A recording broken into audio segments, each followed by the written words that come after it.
ये बात द्वितीय की छात्राओं, हम लोग राजनीति विज्ञान के अंतर्गत प्रथम प्रश्न पत्र विश्व के प्रमुख संविधान के अंतर्गत हम जापान के संविधान पढ़ रहे थे। जापान के संविधान के अंतर्गत आज हम लोग पढ़ेंगे जापान की न्यायपालिका। जापान की न्यायपालिका की जब हम बात करते हैं तो 1947 का जो नवीन संविधान बना था उसके अंतर्गत वहाँ पर उसमें कुछ परिवर्तन किए गए और न्यायपालिका की स्वतंत्रता, सर्वोच्चता और निष्पक्षता को बनाया गया और एक नींव डाली गई उसको एक निष्पक्ष बनाया जाए। तो अब हम सबसे पहले देखते हैं इसकी विशेषताओं के अंतर्गत हम सबसे पहले पढ़ते हैं तो न्यायपालिका की स्वतंत्रता एवं न्याय प्रणाली का लोकतंत्रीकरण।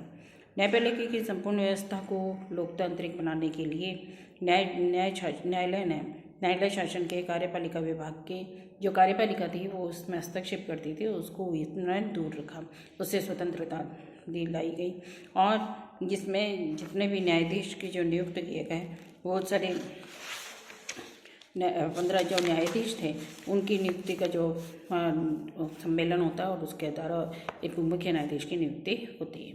इस कार्य के लिए न्यायाधीश प्रति सप्ताह एक बार अपनी बैठक करते हैं तथा नियमों के निर्माण उसके संशोधन तथा उसकी समाप्ति संबंधी निर्णय करते हैं और नीचे के न्यायाधीशों की नियुक्ति उनके बजट एवं उनके विषयों से संबंध में निश्चय करना है।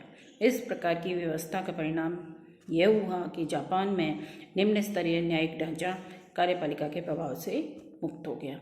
अब क्योंकि वहाँ के न्यायाधीश अपनी नियुक्ति, पदोन्नति तथा अन्य बातों के लिए कार्यपालिका पर निर्भर नहीं करते और अपने कर्तव्य पालन स्वतंत्रतापूर्वक कर सकते हैं। अब न्यायपालिका की स्वतंत्रता के साथ साथ जापान में यह भी व्यवस्था की गई कि वह पूर्णतः निरंकुश न हो जाए, इसलिए वहाँ उस सर्वोच्च न्यायालय पर जनता के प्रतिनिधियों के अंकुश की व्यवस्था भी की गई कि जनता के जो चुने हुए प्रतिनिधि हैं वो उस पर अंकुश लगाएं, जिसके नियंत्रण में संपूर्ण देश के नीचे के न्यायालय जो हैं काम करते हैं तथा इस प्रकार संपूर्ण न्यायपालिका का लोकतंत्रीकरण कर दिया गया। न्यायपालिका के लोकतंत्रीकरण हेतु सर्वोच्च न्यायालय के न्यायाधीशों की नियुक्तियों के लिए सार्वजनिक पुनर्विचार की व्यवस्था की गई और इस संबंध में संविधान में ये व्यवस्था की गई कि सर्वोच्च न्यायालय के न्यायाधीशों की नियुक्ति पर पुनर्विचार लोगों द्वारा उसकी नियुक्ति के बाद प्रतिनिधि सदन के सदस्यों के पहले साधारण चुनाव के समय किया जाएगा तथा ऐसा पुनर्विचार प्रत्येक 10 वर्ष बाद होता रहेगा। तो ये तो हमने देखा इसका लोकतंत्रीकरण। अब है न्यायपालिका की पृथकता।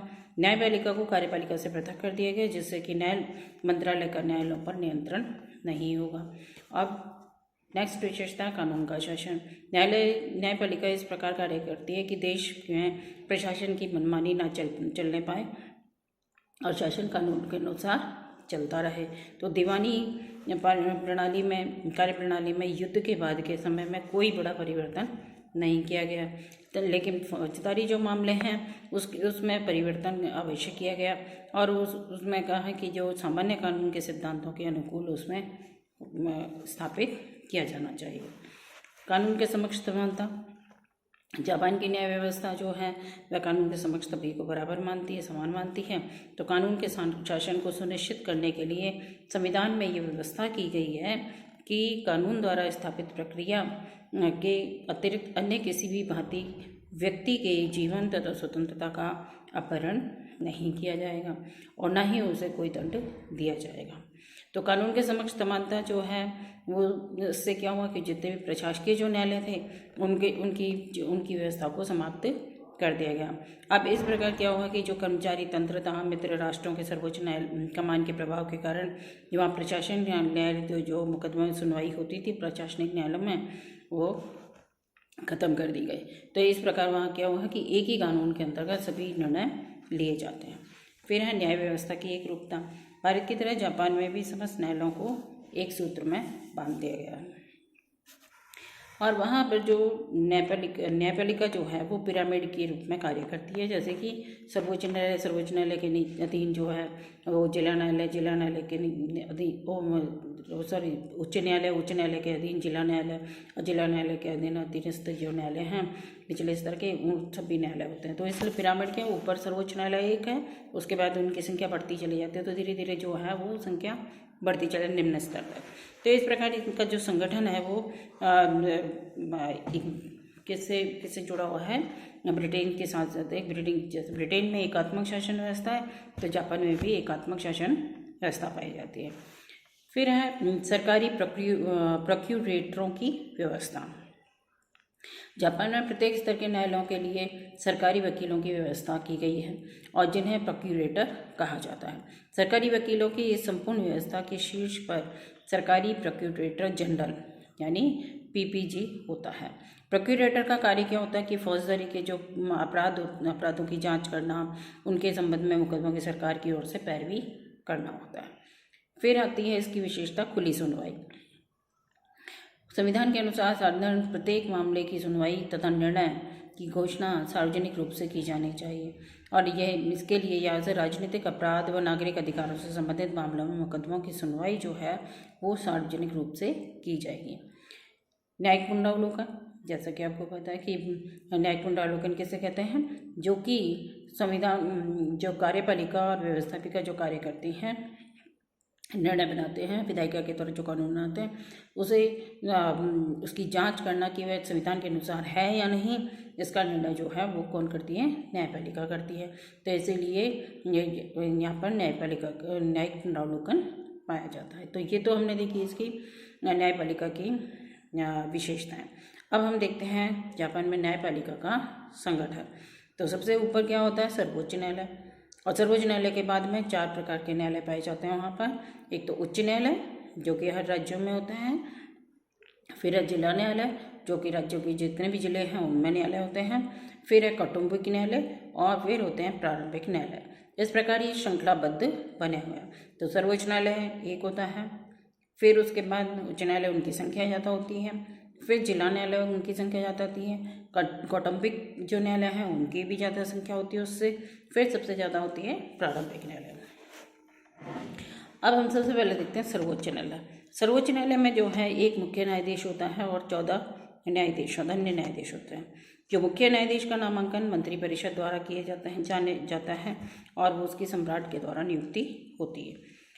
न्यायाधीश के जो अन्य जो न्यायाधीश होते हैं उनकी नियुक्ति कैबिनेट के द्वारा की जाती है, परंतु नियुक्ति के उपरांत होने वाले प्रतिनिधि सभा के सदस्यों के सामान्य निर्वाचन के समय तथा इसके बाद प्रति 10 वर्ष बाद न्यायाधीशों की नियुक्ति पर जनता की राय जानना आवश्यक होता है। यदि मतदाता की बहुसंख्या किसी न्यायाधीश की नियुक्ति को अस्वीकार करती है तो उसे पद से हटा दिया जाता है और इस प्रकार न्यायाधीशों की नियुक्ति जनता की समीक्षा के अधीन होती है। फिर आता है सेवा शर्तें।